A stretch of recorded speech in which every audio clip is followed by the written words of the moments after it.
ने सोचा कि ये क्या हो रहा है, इतनी जनता क्यों जुटी हुई है। नारद मुनि ने सोचा कि यहाँ क्या हो रहा है। जब उन्होंने आकर के देखा, लोगों से पूछा कि भैया यहाँ क्या हो रहा है, तो लोगों ने कहा कि यहाँ शिव चर्चा हो रहा है। नारद मुनि ने कहा शिव चर्चा हो रहा है, इसका अर्थ समझते हो? लोगों ने कहा कि जाने भोले नाथ।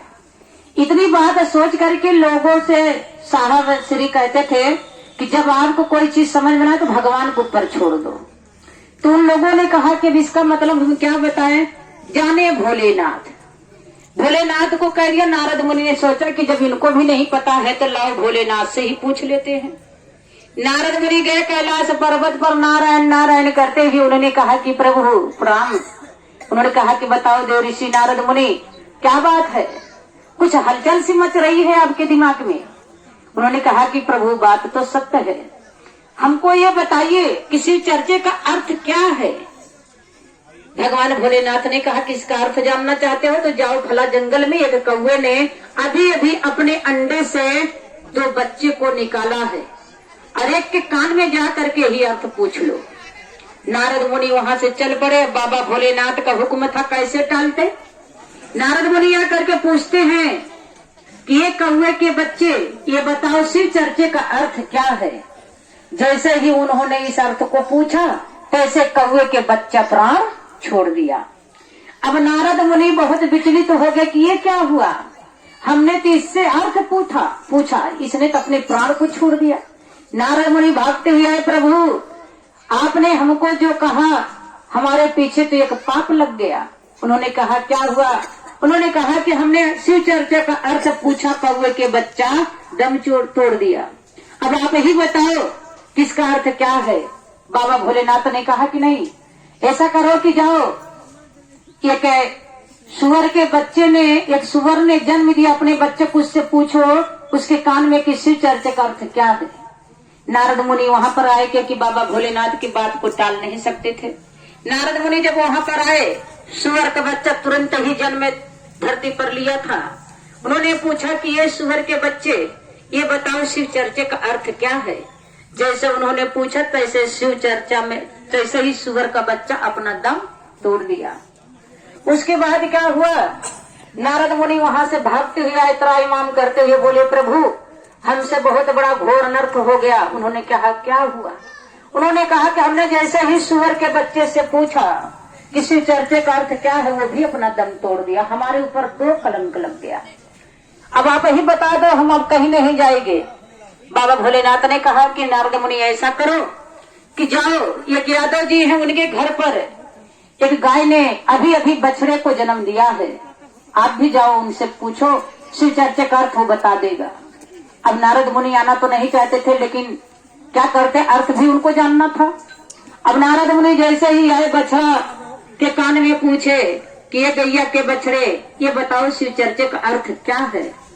गैया का बछड़ा भी अपना दम तोड़ दिया। अब नारद मुनि कांपने लगे, भागते हुए गए, बोले प्रभु आपके कहने से हमने गैया के बछड़े से पूछा, वो भी दम तोड़ दिया। 3 जीव हत्या हमारे ऊपर लग गई है।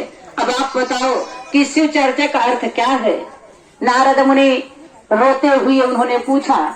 बाबा भोलेनाथ ने कहा कि ये देव ऋषि आप जाओ, अभी अभी एक राजा के घर पे बच्चा जन्म लेने वाला है, और आप जाइए वहां पर उस बच्चे के कान में पूछिए। नारद मुनि ने कहा कि नहीं, हम नहीं जाएंगे, हम कदापि नहीं जाएंगे। अभी तो वो पशु थे, वो हमको अदालत में नहीं ले जा सकते थे, वो हमको हथकड़ी नहीं लगवा सकते थे। ये तो इंसान है, ये अदालत में भी ले जाएगा और हथकड़ी भी लगवा सकता है, हम ऐसा नहीं कर सकते। बाबा भोलेनाथ ने कहा आप जाओ, तो मेरे कहने का मतलब यह है कि आपको शिव चर्चा का अर्थ समझ में आ जाएगा।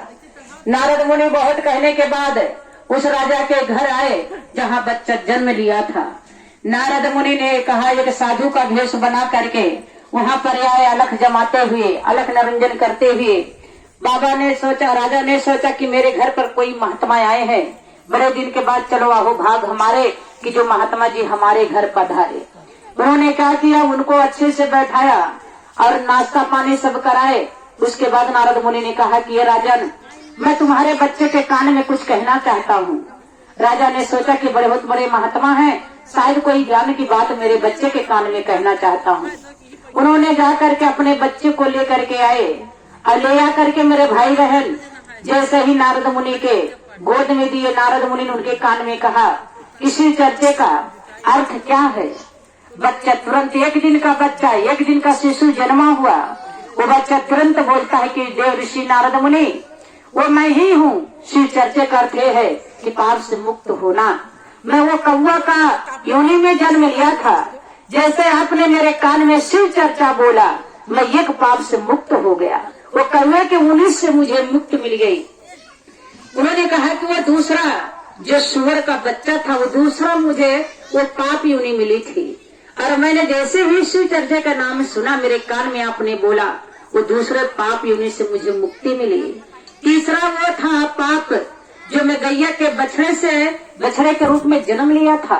मैंने जैसे ही शिव चर्चे का नाम सुना कि शिव चर्चे का अर्थ क्या होता है, शिव चर्चे का अर्थ यही होता है कि पाप से मुक्त होना, योनियों से मुक्त होना। और चौथा योनि वो था जो मानुष तन में मैं जन्म लिया। मेरे भाई बहन, साहब श्री कहते थे, इस कहानी एक साहब ही कहे थे इस कहानी को, इसको समझिए कि शिव चर्चा करने का मतलब क्या है। वह एक दिन का बच्चा मानुष तन में जो जन्म लिया था, उसने सारा राज बता दिया कि शिव चर्चा सुनने से और सुनाने से कई योनि का पाप कट जाता है, कई जन्म जन्म का रोग दुख मिट जाता है। बस शिव चर्चा का नाम सुनने से। एक बार प्रेम से बोलिए उमापति महादेव की जय। शंभु गुरु।